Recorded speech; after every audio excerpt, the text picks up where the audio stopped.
Hindi mo kayang kontrolin ng mabuti ang espada ni Pandera. At habang hindi mo pa ito nakakabisado, ay papatayin na kita. Sino ka? Magpakita ka sa akin!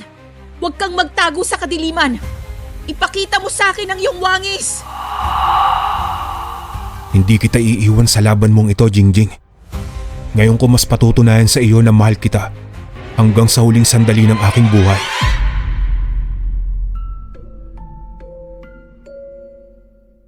Sa bawat laban ng buhay ay may kaakibat na pagsubok. Ang tanging kailangan lamang gawin ay ang hanapan nito ng solusyon, lunas o kasagutan. May ibabahagi nga pala ko sa inyong kwento na noong ako ay nasa edad na 21 pa lamang.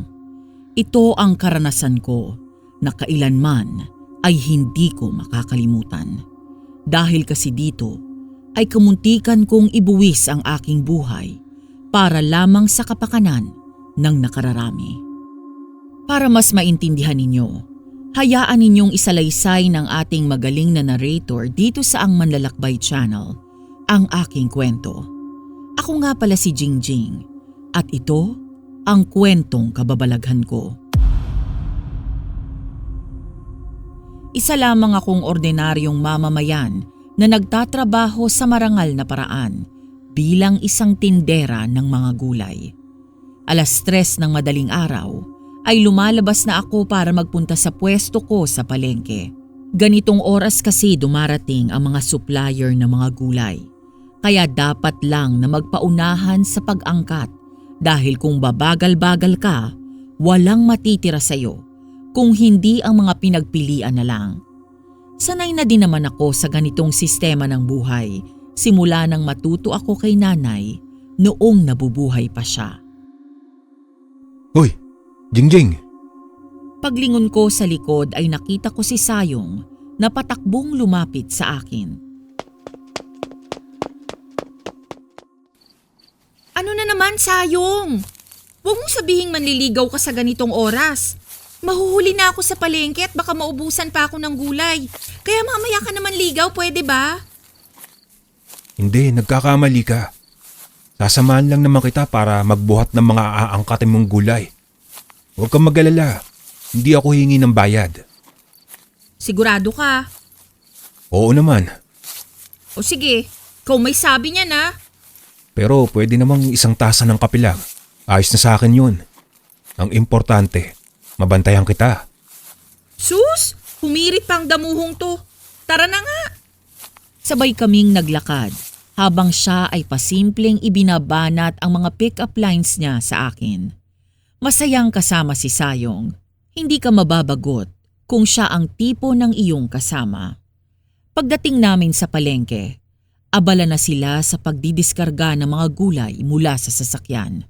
Marami ng mga tindera doon, kaya tumakbo na rin kami para makapili ng aangkatin. Lahat ng napipili ko ay kaagad na kinukuha ni Sayong saka pinagsasama-sama sa iisang tabi. Kailangan muna kasing kwentahin yon ng may-ari. At pagkatapos mabayaran, ay saka pa lamang pwedeng dalhin sa mga pwesto sa palengke. Ibaba mo na lang dyan, Sayong. Ako na lang ang bahalang mag-ayos sa lamesa ko. O hetong pera, magkape ka muna. Samahan mo na rin ng pandesal para may maitulak ka. Salamat, Jing. Grabe, pinagpawisan ka na pero ang ganda mo pa rin. Iba talaga ang alindog mo. Natural na natural. Loko-loko. Bumili ka na nga. Nambobola ka pa eh. Sisipol-sipol siyang umalis pagkatapos niya akong kindatan. Lihim na lang akong napapangiti. Pagbalik niya ay may bitbit na siyang 2 kape at saka tinapay. The one is for you, my happiness. Naku, nag-abala pa to. Pero salamat, Sayong ha. Pagputok ng araw ay nagimbal kami sa balitang aming narinig. Hindi makapaniwala ang karamihan, pero ang mga matatanda ay nagbubulong-bulungan. Kesyo nangyari na daw ang banta noon sa kanilang lugar.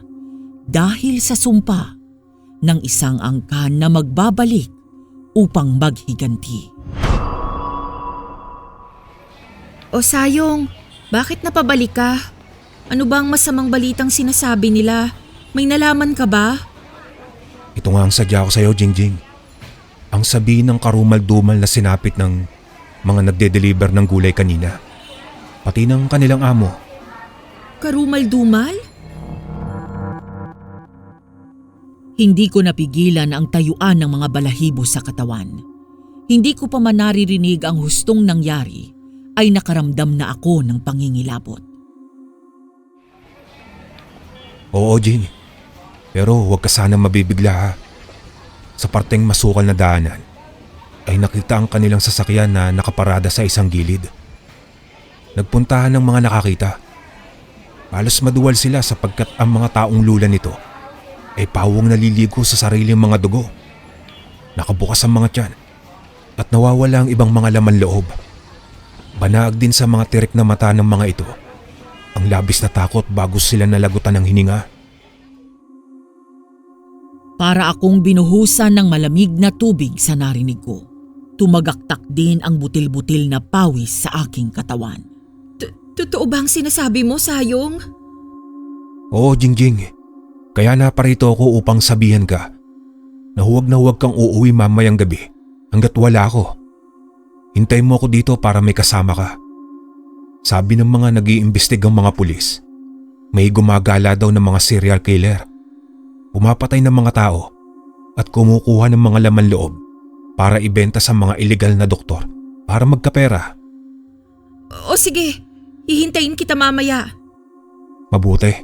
Sige, dito muna ako. Sige, mag-iingat ka ha.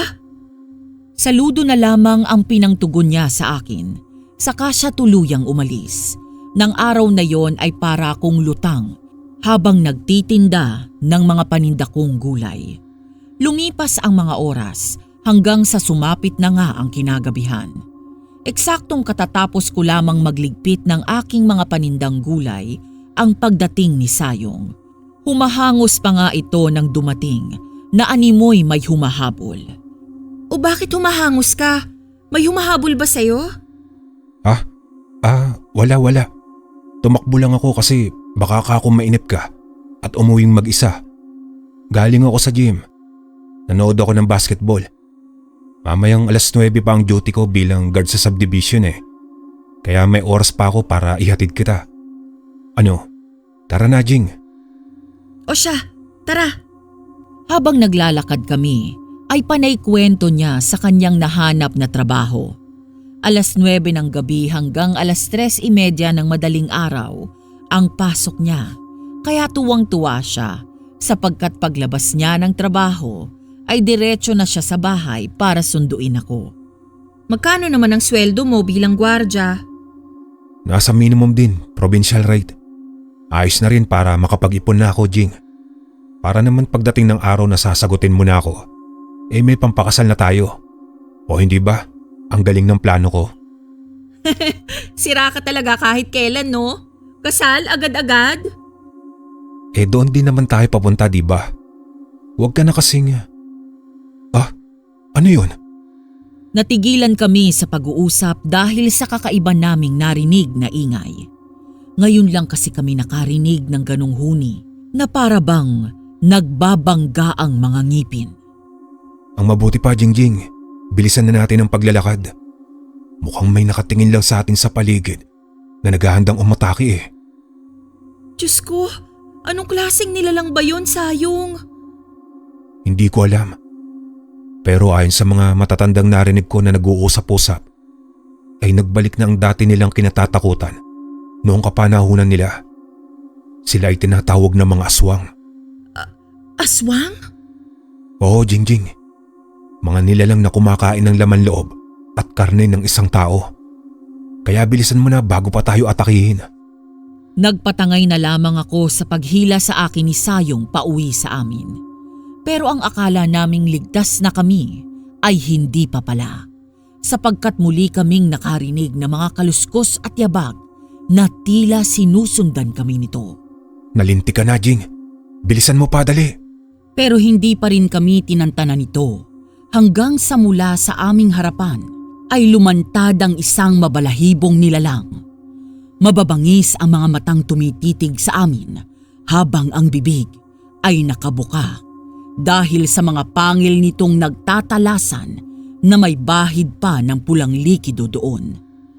Ang katawan nito ay para din sa isang tao, pero ang pagtindig ay maihahalin tulad sa isang palaka o aso na handa ng sumugod. Imbis na matakot, ay namulot ng malalaking bato si Sayong. Sa kanya pinagbababato ang nilalang na yun.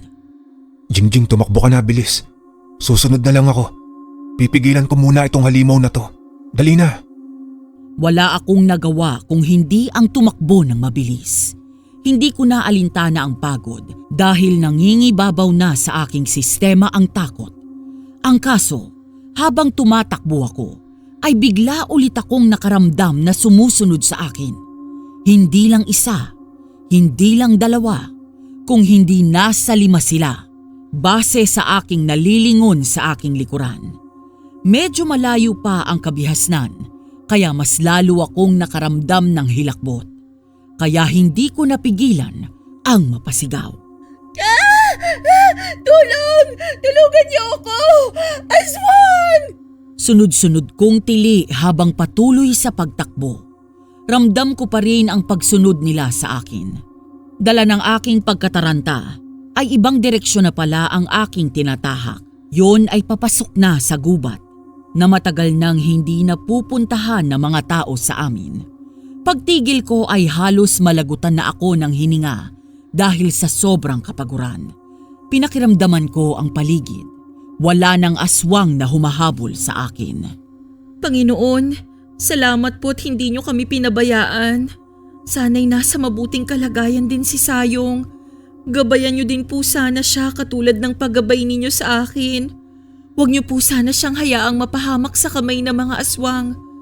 Ewan ko, pero parang kusang naglalakad ang aking mga paa sa kung saan man ako dalhin ito.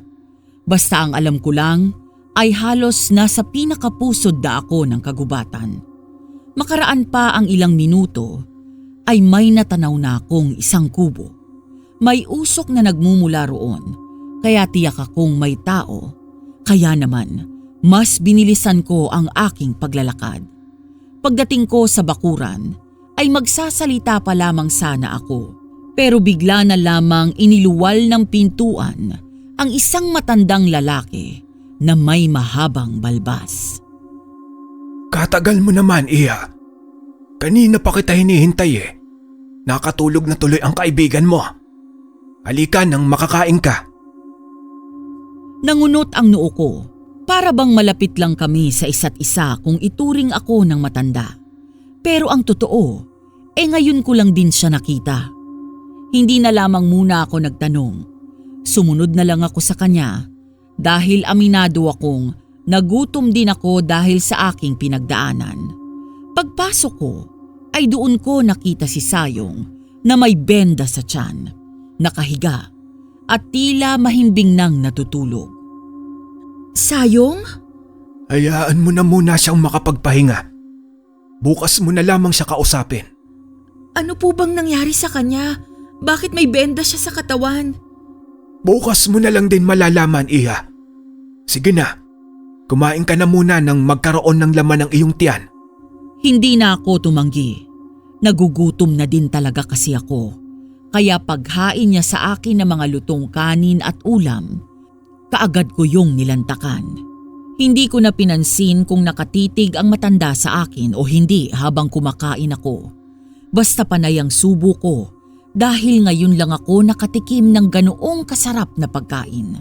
Maya-maya pa, nakaramdam ako ng pagbigat ng talukap ng aking mga mata.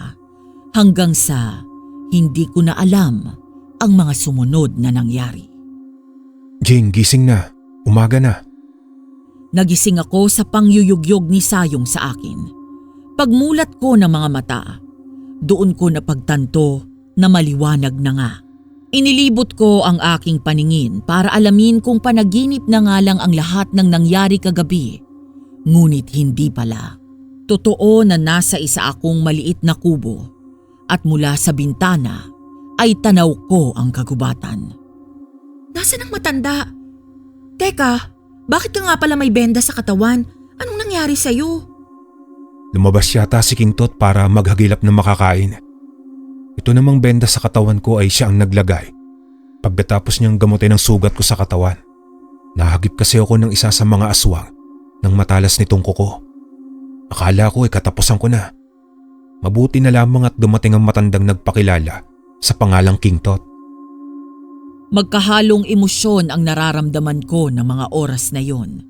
Nag-aalala ako para sa kalagayan ni Sayong, pero natawa naman ako sa pangalan ng matanda. King Tot talaga? Oo, pati nga ako hindi maiwasan ng matawa. Pero kapag nakatingin siya, pigilan mo ha. Paano kung magkasakit ako sa bato? Aba, kita mo nga naman. Marunong ka na ngayong mamiloso po ha. Halikan kita dyan, makita mo. Subukan mo, uupakan kita. Pero Sayong, salamat ha. Kasi muntik mo nang ibuwis ang buhay mo dahil lang sa akin. Sus, wala yun. Basta para sa'yo, Jing, gagawin ko. Ganyang kalinis ang hangarin ko sa'yo. Tapat na pagmamahal ang inihahandog ko. Maski buhay ko isusugal ko para lang mapatunayan ko ang sarili ko sa'yo. Oo na, naniniwala na ako. Kumusta naman yung sugat mo?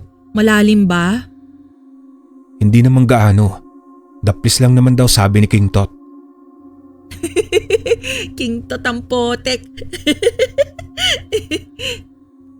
Natigil lang kami sa pagkukwentuhan nang makita namin mula sa labas ng kubo ang matandang tumulong sa amin. Nakangiti ito habang may bitbit na isang bugkos ng buko at sa isa naman niyang kamay ay may bitbit na bayawak. Mabuti naman at gising na kayo. O heto, uminom muna kayo ng sabaw ng buko. Saka nyo kainin ang lamang iyon. Kung hindi maselang ang inyong tiyan. Sa akin po, walang problema. Ewan ko lang kay Jingjing.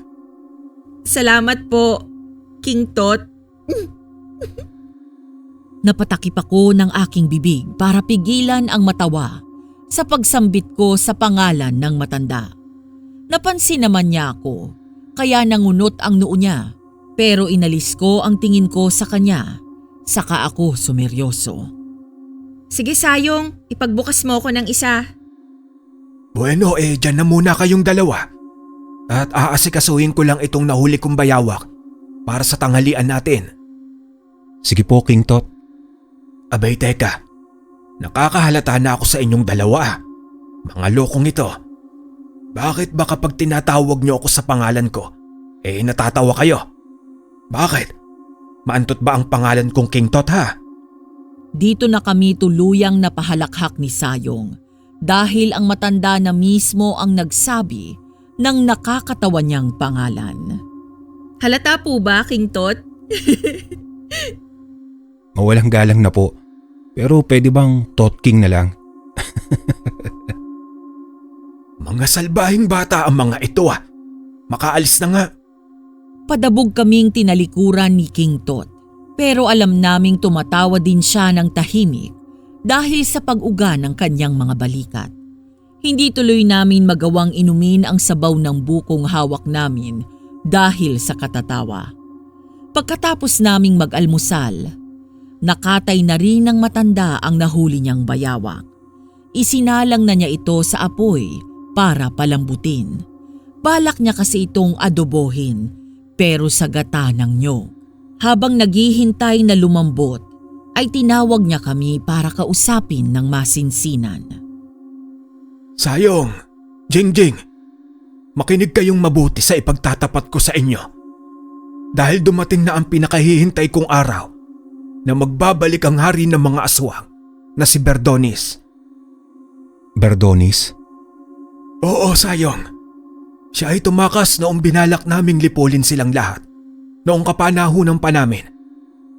Isa sa mga ninuno ninyo ang naging kasama ko bilang isang manunugis na lumaban sa mga aswang. Ang ibig niyo pong sabihin, may dugo kaming mandirigma? Tumpak, nadali mo Jingjing. Pero ang lahing pinanggalingan mo ay hindi lang basta-basta manunugis. Ang lola mo ay isang magaling at magiting na babaeng panday noon. Siya si Pandera, ang kinatatakutang panday ng mga aswang. Hindi sana siya mamamatay kung hindi na siya pagod mabuhay. May malaki kasi siyang pinoproblema noon hanggang sa tuluyan na niyang binitawan ang pagiging panday at piniling magpahinga na. Ano po ba ang naging suliranin ni Lola Pandera? Ang asawa niya na lolo mo ay isa ring manunugis. Si Pandera noon ay kasama namin sa grupo. Nahati kami sa 2 grupo. Pero ang grupong sinamahan ng kanyang asawa ay nabigo lahat at walang nakauwing buhay. Sinisi ni Pandera ang kanyang sarili sa pagkamatay ng kanyang asawa. Sinasabi niya na nagagawa niyang ipagtanggol ang ibang tao. Pero ang asawa niya ay hindi. Nilamon siya ng depresyon hanggang sa siya na mismo ang nagpasyang sundan na niya ang kanyang asawa sa kabilang buhay. Ang kanilang anak na lola ng nanay mo ay walang alam sa mga nangyari sapagkat musmus pa lamang ang mga ito noon. Nakakaawa naman si Lola Pandera. Ibig sabihin, sobrang tanda niyo na po. Pero bakit parang ang lakas-lakas niyo pa ring tignan? Parang naglalaro lang ng 50 ang edad ninyo eh. Oo nga po, King Tot. Mukhang mas malakas pa nga kayo kaysa sa akin eh. Napanood ko po kayo kung paano nyo nilabanan ng mga aswang. Nagulat ako sa sinabi ni Sayong. Ano? Nilabanan niya kamo ang mga aswang, Sayong? Oo, Jing. Ang astig nga ni King Tot kagabi eh. Walang kahirap-hirap niyang pinatay ang iba sa mga aswang na sumalakay sa akin. Yung iba ay natakot saka umatras. Nabaling ulit ang tingin ko kay King Tot na seryoso lamang na nakatanaw sa malayo. Nanatili akong bata dahil sa sikretong matagal ko nang tinatago. Isa rin po ba kayong aswang? Oo. At mamayang gabi ay kayo na ang kakainin ko. Ano? Tama ba yung narinig ko? Pareho kami ni Sayong na napatayo sa aming kinauupuan. Inihanda namin ang aming mga sarili sa pagsalakay ni King Tot. Pero nangunot lang din ang noo namin nang bigla siyang humalakhak ng malakas. Mga hindi na kayo mabiro, oo. Kung aswang ako at balak ko kayong kainin, di sana hindi ko na kayo iniligtas sa mga aswang. Nakalahi ko sana kung sakali. At saka, hindi nyo ba alam na may pampatulog ang ipinakain ko sa inyo kagabi? Doon pa lang kinain ko na sana kayo. Mga batang to talaga, oo. Ang bilis mapaniwala sa maling balita. Ikaw talaga, King Tot, oh. Tumayo balahibo ko dun ah. Ako nga din eh. Akala ko totoo na. Sige na. Umupo na ulit kayo at sasabihin ko na ang katotohanan. Ganun nga ang ginawa namin. Pagkabalik namin sa upuang kahoy, ay huminga muna ng malalim si King Tot bago ipinagpatuloy ang pagkukwento. Ang totoo niyan ay nasa pangangalaga ko ang isang bertud. Galing ito sa iyong Lola Pandera, Jingjing. Ito ang bertud ng bulalakaw na nakuha niya sa nahulog na bulalakaw na ginawa niyang espada ng kabutihan. Kabilin-bili na niya sa akin na ibigay ito sa kanyang kadugo sa mga henerasyong dadaan kapag bumalik na ang hari ng mga aswang na si Berdonis. At mukhang dumating na ang panahong iyon para makapagpahinga na rin ako. Napalunok ako ng laway. Si Sayong naman ay tinitigan ako ng may halong saya sa mga mata niya. Ibig sabihin, si Jingjing ang susunod na tagapagmana ng bertud ng Kalabaw, King Tot? Tama ka, Sayong. Si Jingjing ang susunod sa yapak ni Pandera bilang isang babaeng panday na siyang tatapos sa kasamaan ni Berdones at ng kanyang mga kalahing natitira. Ako? Paano po? Wala naman akong kaalam-alam kung paano makipaglaban. Isa pa, takot po ako sa mga aswang na yan. Alalahanin mong nananalaytay sa iyong pagkatao ang dugo ng inyong mga ninunong manunugis. Sa pamamagitan ng bertud ng bulalakaw, ay gigisingin nito ang natutulog mong katapangan at husay sa pakikipaglaban. Magtiwala ka lamang sa kapangyarihan nito at tiyak na bibiyayaan ka ng sapat na lakas upang tapusin ang mga kampon ng kadiliman. O heto, kunin mo ang nararapat na sa iyo. Pagkahubad ni King Tot ng kwintas sa kanyang lieg na may bertud ng bulalakaw, ay kaagad niya itong iniabot sa akin. Marahan ko naman yung kinuha at pagdampi nito sa aking palad ay kakaibang pakiramdam ang aking naramdaman. Bakit parang bigla yatang umalinsangan? Palatandaan iyan na kinikilala ka na ng bertud ng bulalakaw bilang panibagong amo nito. Pumapasok na sa iyong kaibuturan at nakikisanib na ito sa iyong katawan. Ngayon ay ikaw na ang magiging panibagong babaeng Panday. Mabubuhay na muli sa katauhan mo si Pandera. Ay ang mga ninuno ko po, King Tot. Wala po ba silang iniwang bagay para sa akin? Huwag kang mag-alala, Sayong. Meron. Yun naman pala eh. Nasaan po? Eto, lumapit ka. Kunin mo ang lumang punyal ng iyong lolo. Wow! May kapangyarihan din po ba ito? Wala, Sayong. Pero napakahalaga ng punyal na iyan sa iyong mga ninuno. Dahil maraming kalalakihan ang dumaan dyan. Kalalakihang mga aswang? Hindi, iyo. Mga kalalakihang nagpatuli sa kanya noong kapanahunan niya. Yun lang. Natawa kaming tatlo sa pahayag na yon ni King Tot. Kalog din pala ang matanda, maski may edad na. Jingjing, ang bertud ng bulalakaw na naipasa ko na sayo ay isang gabay pa lamang.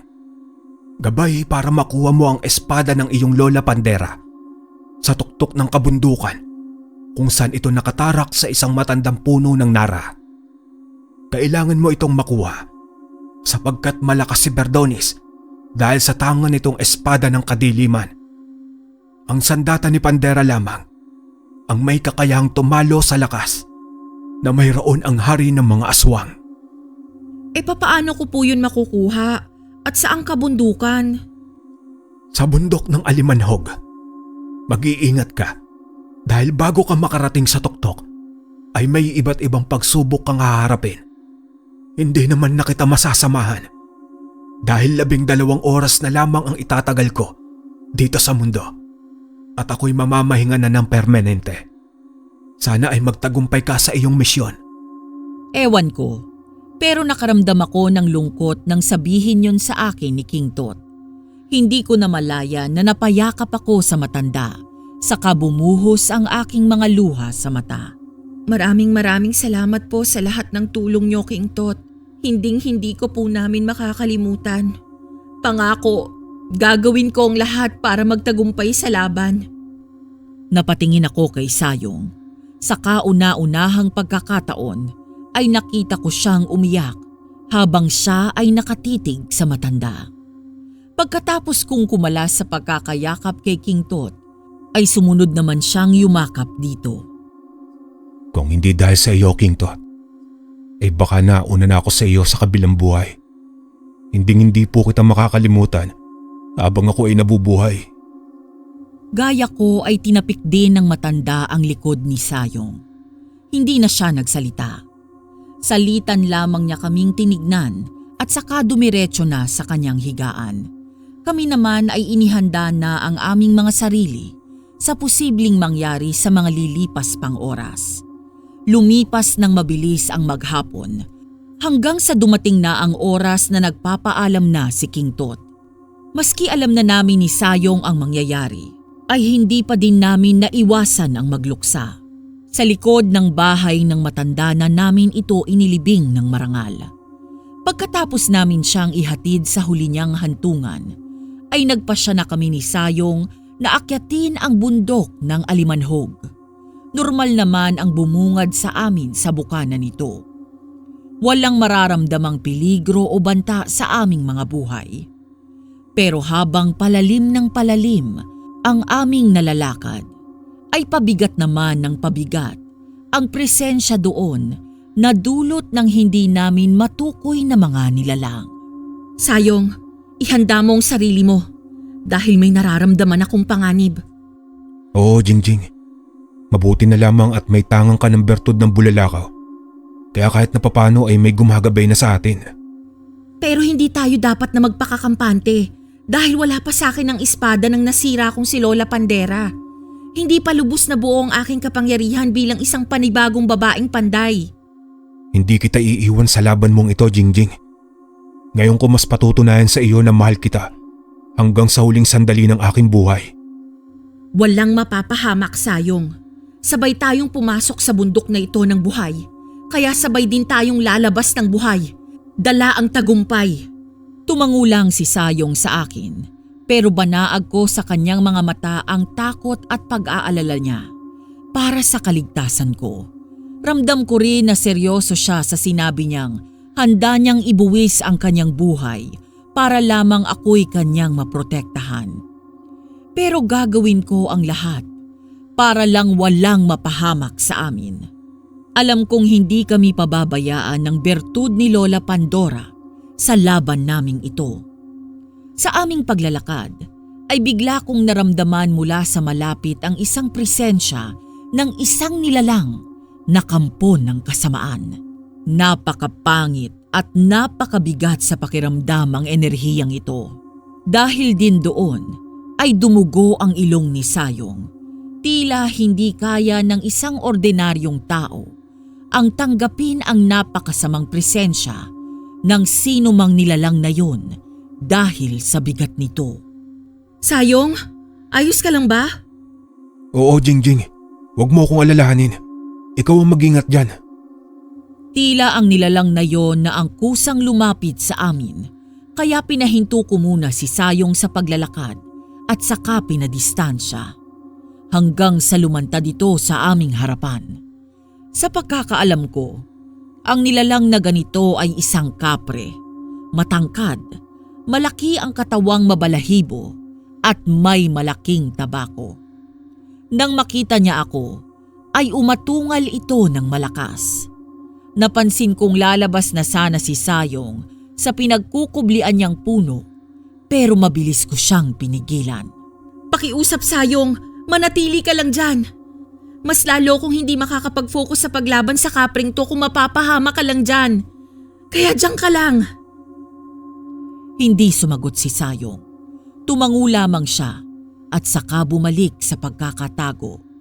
Eksakto namang susugod na sa akin ang malaking nilalang na nasa aking harapan.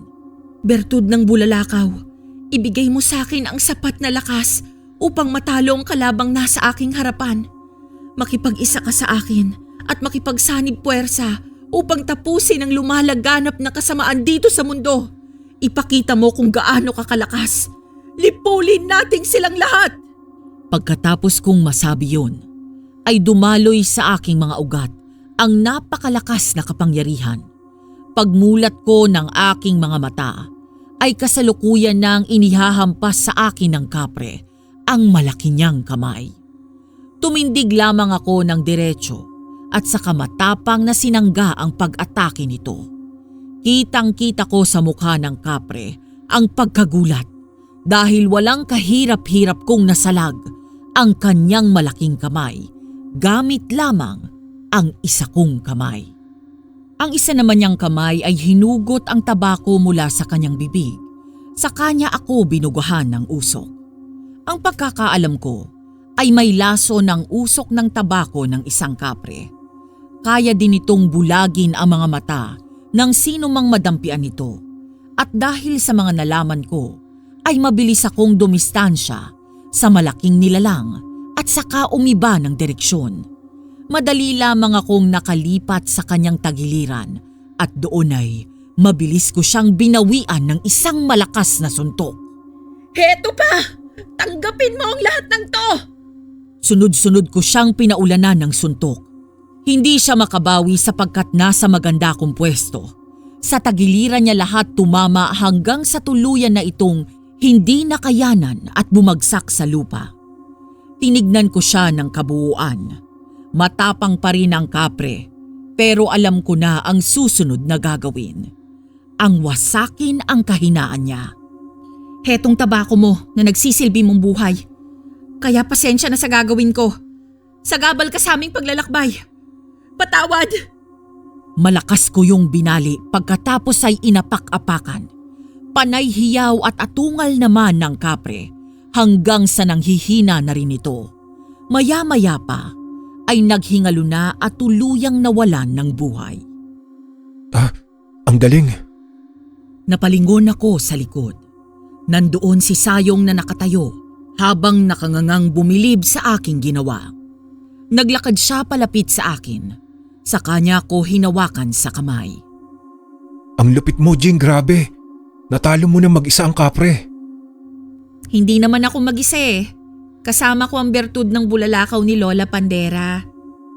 Sa mga nakita ko, alam kong kaya mong talunin ang hari ng mga aswang. Pasensya na pero kailangan ko nang bumalik upang hindi maging pabigat sa mission mo. Hihintayin ko na lang ang pagbabalik mo.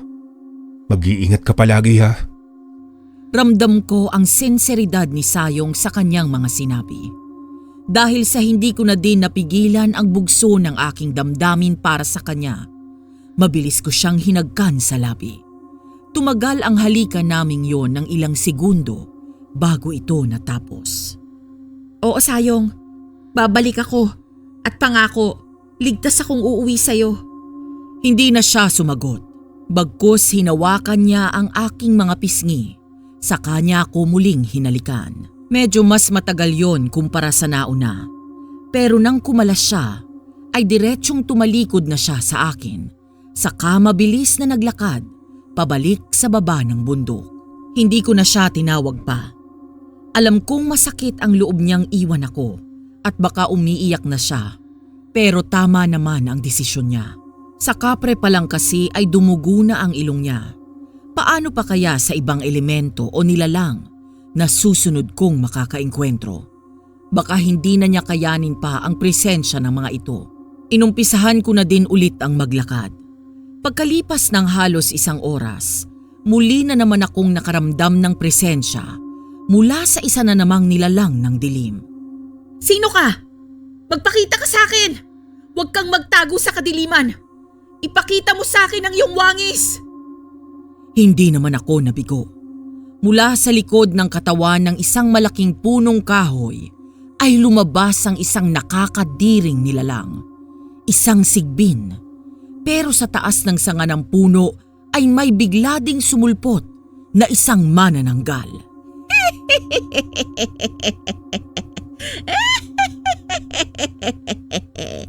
Tawa nito na talaga namang nakakikilabot. Kaagad kong hinanda ang sarili ko sa susunod nilang gagawin. Mabuti na lang din at may alam ako tungkol sa mga nilalang na nasa aking harapan, lalong-lalo na ang kanilang kahinaan. Sige, sumugod kayo nang makita niyong hinahanap niyo! Naunang sumugod sa akin ang sigbin. Naging alisto naman ako para iwasan ang makamandag niyang kuko at pangil. Mula naman sa himpapawid, ay sinubukan akong dakmain ng manananggal. Mabuti na lamang at may bertud ako na naibigay sa akin na nagpapatalas ng paningin at pandama. Nagagawa ko silang iwasan, maski sabay pa silang umatake. Hanggang sa nakahanap ako ng magandang tiyempo. Nahawakan ko sa buntot ang sigbin. Malakas ko siyang iwinasiwas at nang muling sumugod sa akin ang manananggal, inihampas ko sa kanya ang alaga niyang halimaw. Hetong sayong manananggal ka! Ang alaga mo din mismo ang papatay sa'yo! Malakas na bumalandra ang manananggal sa lupa. Nabali ang mga pakpak nito at ang sigbi naman ay hindi na nakabangon pa dahil sumabit sa putol na sanga ng kahoy ang ulo niya. Dahilan para ito ay masaksak at malagutan ng hininga. Sinubukan namang tumayo ng manananggal pero nang hindi na talaga niya kayang lumipad, sumipol siya ng malakas. Sumunod na narinig ko ay mga yabag. Maya-maya pa ay dumating ang putol na katawan nito. Kaagad siyang nagdugtong at bumalik bilang isang tiktik. Ramdam ko ang galit nito sa akin. Pero wala akong magagawa kung hindi ang labanan siya at kitlin ang kanyang buhay dahil isa siyang kampon ng kadiliman. Paglapit niya sa akin, gamit ang matatalas niyang kuko at dila, pinagbigyan ko muna siyang umatake pero hindi ko na pinatagal pa. Walang kahirap-hirap kung sinampay ang katawan niya sa putol na sanga ng punong kahoy, kung saan din nasaksak ang sigbin na alaga niya. Sa bandang puso niya ko ito itinarak para siguradong wala na itong buhay. Nang makasiguro akong ligtas na ang paligid, nagpatuloy ulit ako sa pag-akyat sa tuktok ng bundok. Marami pa akong nakasagupang iba't ibang nilalang at laman lupa bago ako nagtagumpay na makatungtong sa pinakaitaas. Ayun na yata yung sinasabing espada ni Lola Pandera. Nakatarak sa katawan ng isang matandang puno ng nara. Mas lumapit pa ako at nang makita ko ang pangalan ni Lola Pandera sa hawakan ng lumang espadang yon, dito ako nakasigurong iyon na nga ang sadya ko. Sinubukan ko iyong bunutin pero nabigo ako. Ilang ulit kong sinubukan pero wala pa ring bisa maski lahat ng lakas ko ay ibuhos ko na. Bahagya akong napaupo sa damuhan dahil sa pagod. Sa ilang minuto kong pamamahinga ay may naaninag akong tila isang babae na naglalakad palapit sa aking kinaroroonan. Habang palapit ito ay naaaninag ko naman ng malinaw ang kanyang muka. Napanganga na lamang ako nang mapagtanto kong parang ako at siya ay iisa sapagkat magkamukha kami. Sa pulang tela na nakatali sa kanyang noo ay may nakasulat na mga letra. P-A-N-D-E-R-A. Pandera. Napatakip ako sa aking bibig dahil sa tuwa. Lola Pandera? Ani ko pero ngumiti lamang siya ng napakatamis. Pagkatapos ay mas lumapit pa siya sa akin. Tumayo ako pero pagtindig ko ay sumanib siya sa aking katawan. Automatiko akong kumilos paharap sa espada. Muli ko itong sinubukang bunutin.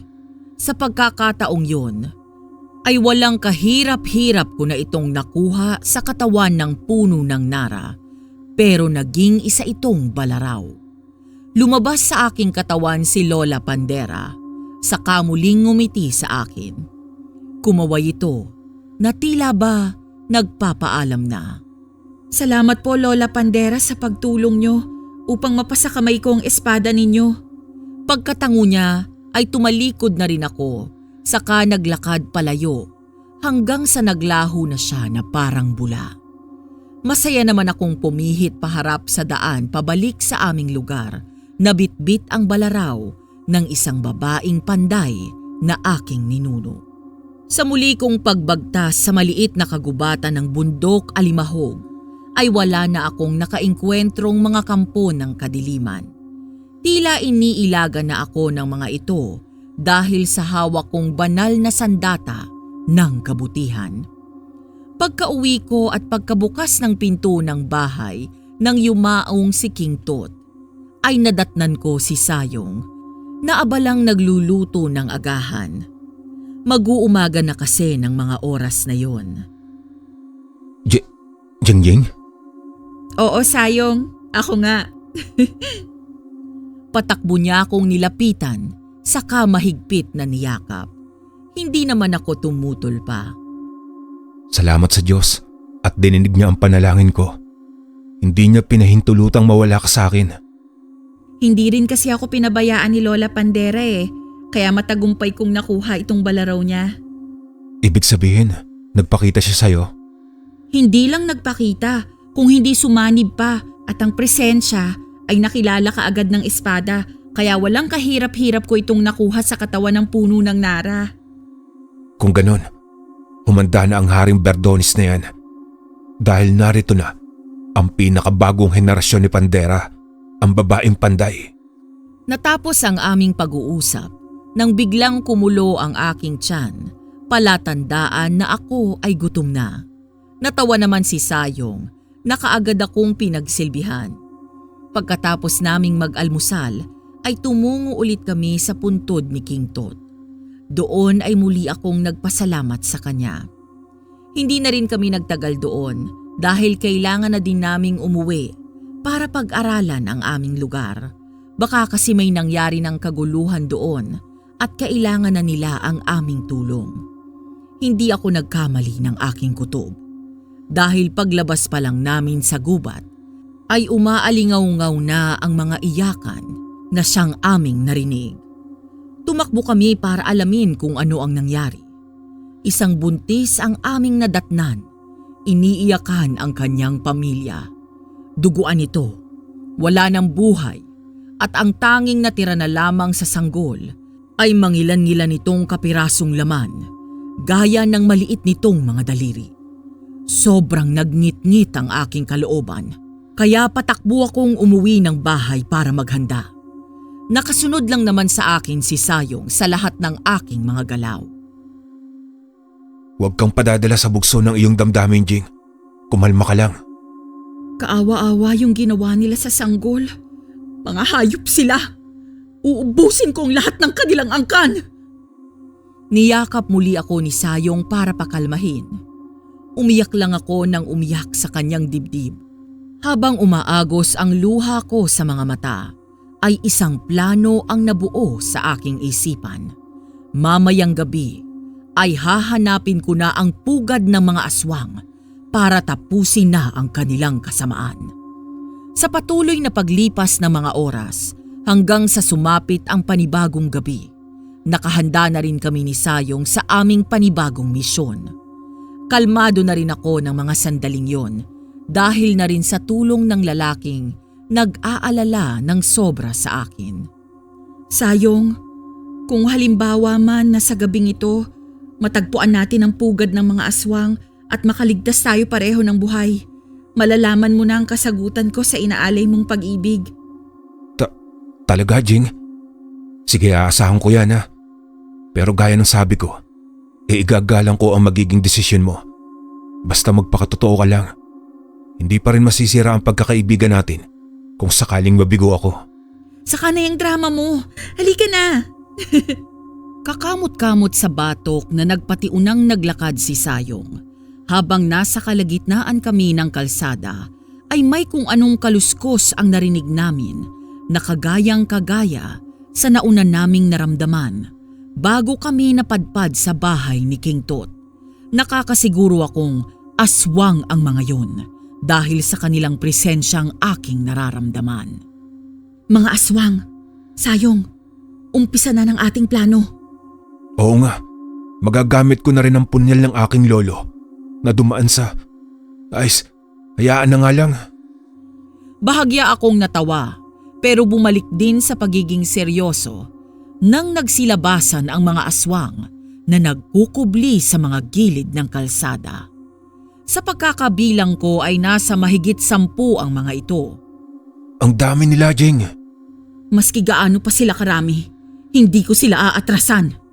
Pagbunot ko ng balaraw sa ginawa kong lalagyan nito sa aking tagiliran, ay kusa itong humaba at naging espada. Namangha si Sayong sa makalumang disenyo nito. Natigilan din pansamantala ang mga aswang sa pag-atake, pero sa huli ay tinuloy din nila ito. Gamit ang espada ni Lola Pandera ay walang habas ko silang hinataw nito. Ang iba ay kaagad na napuputol ang mga ulo at ang iba naman ay sumasabog. Ang mga natitira naman ay nagtangkang tumakas pero mabilis namin silang hinabol.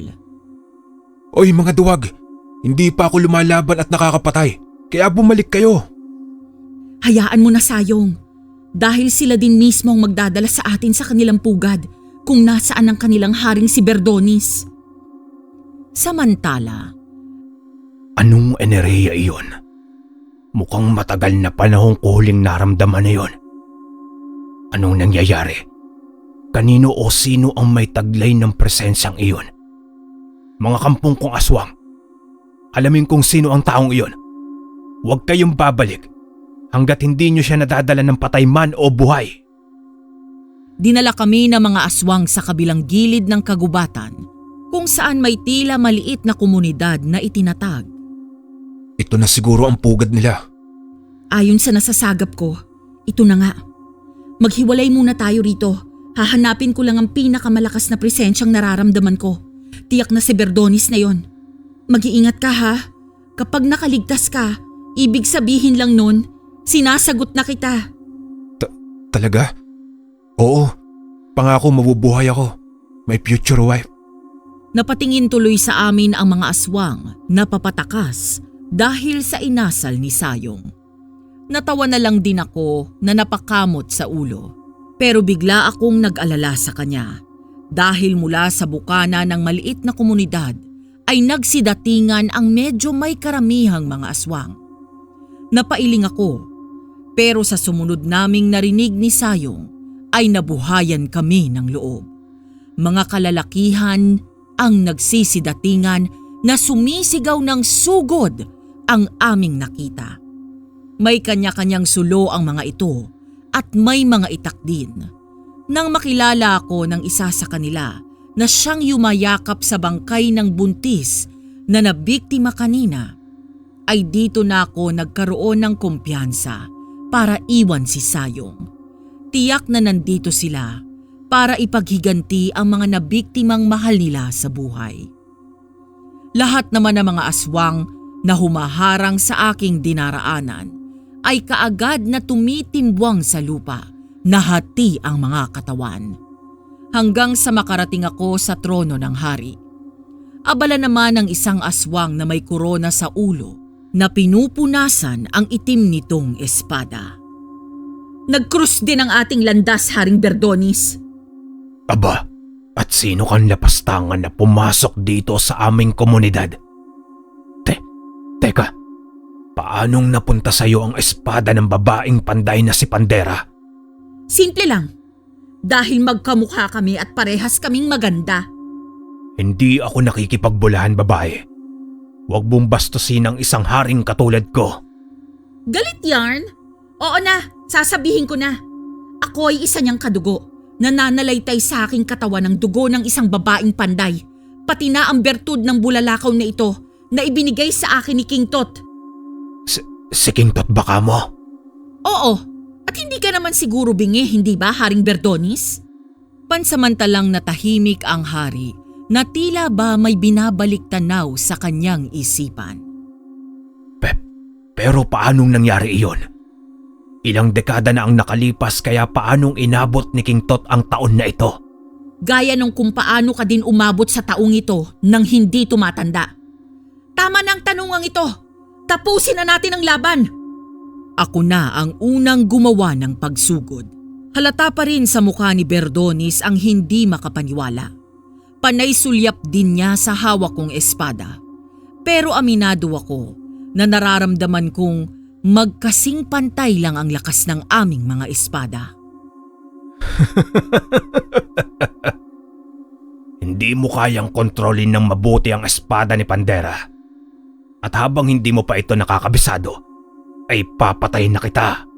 Mas bumilis ang bawat galaw ng hari at tila ba nabuhayan ito ng loob sa aming laban. Ano? Kaya mo pa ba ha? Ipakita mo ngayon ang yabang mo kanina.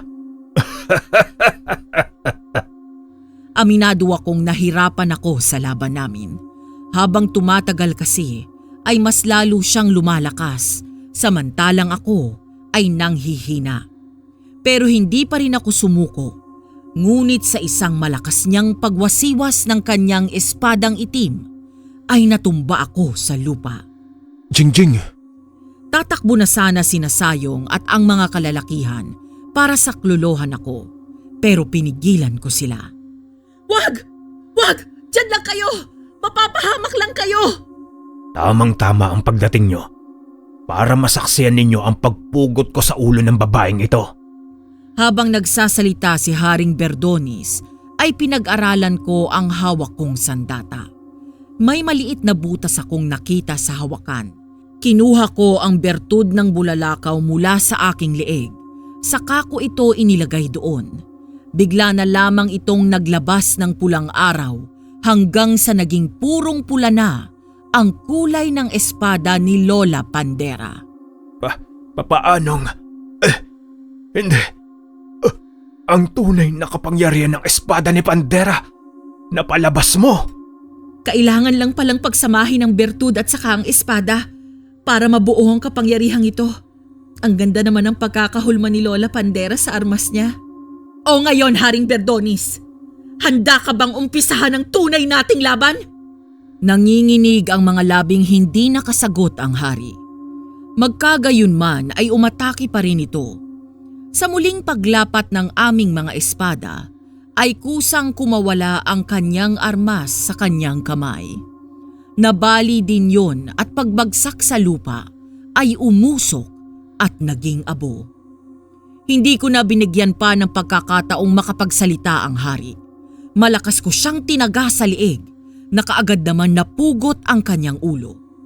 Sigawan ng aking mga kasama ang sumunod na namutawi sa paligid. Sinunog muna namin ang maliit na komunidad na yon bago namin ito iniwan. Pagsapit ng panibagong umaga, si Sayong ang kaagad na nabungaran ko sa aking pagising. Oh, Sayong, ang aga mo naman yata. Hindi ko na naituloy ang aking pagsasalita nang bigla niya akong siilin ng halik sa aking labi. Pagkatapos noon, ay binangon niya ako saka dinala sa labas ng bahay. Nagulat ako sa biglaang palakpakan ng mga tao. Anong ibig sabihin nito? Marahang lumuhod si Sayong sa isa niyang tuhod. May kinuha ito sa kanyang bulsa. At nang makita ko yun, ay napatakip ako sa aking bibig dahil sa labis kong tuwa at pagkakilig. Jing, will you marry me? Yes! Sayong! Yes! Kaagad akong sumagot. Muling nagpalakpakan ang mga tao sa kami binati ng mga ito. Pagkalipas ng isang buwan ay nagpakasal na nga kami. Hanggang sa taong kasalukuyan ay pareho pa kaming buhay ng asawa ko na may 4 na anak. Ang punyal ni Lola Pandera ay nakatago lamang sa kung saan na tanging ang angkan lamang namin ang nakaalam na pwedeng magamit kapag dumating ulit ang oras ng kagipitan, kapag muling nanggulo ang mga kampo ng kadiliman. Hanggang dito na lamang po ang aking kwento at sana'y may napulot kayong aral. Lubos na gumagalang, Jingjing.